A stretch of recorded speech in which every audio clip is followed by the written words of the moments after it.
नमस्कार. तर तुमचं स्वागत आहे संध्याज लाईफ ऑल इन वन या चॅनलवरती.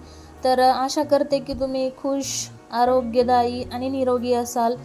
तर तुम्ही म्हणाल की आता हे काय दाखवते, हे कॅरी बॅगवर तिखट टाकून. तर हे मी माझ्या स्वकष्टाने आणलेलं तिखट आहे आणि ते ओतलेलं भरणीत. तर त्याला हे चिकटलेलं मी असं खाते. तर जेव्हा माणूस स्वकष्टाने कमवतो, काहीतरी वस्तू घेतो, त्यावेळेसच त्याला त्या वस्तूची किंमत कळते किंवा आपलं कष्ट काय आहे त्याची जाणीव राहते.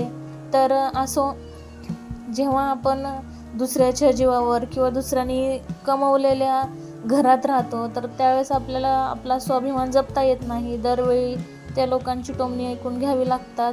त्यांचंही बरोबर आहे, कारण त्यांनी स्वतःच्या हिमतीवर कष्टावर सगळं कमवलेलं असतं. त्याच्यामुळे आपल्याला कोणत्या गोष्टीचा अधिकार नसतो. तर सांगायचं एकच तात्पर्य आहे मित्रमैत्रिणींनो, की मी ह्या सगळ्या सुखसुविधा होत्या मला, परंतु त्या सगळ्या डावलून मी स्वतःचं अस्तित्व निर्माण करण्यासाठी हे स्ट्रगल निवडलं आणि मला सगळ्या गोष्टींची किंमत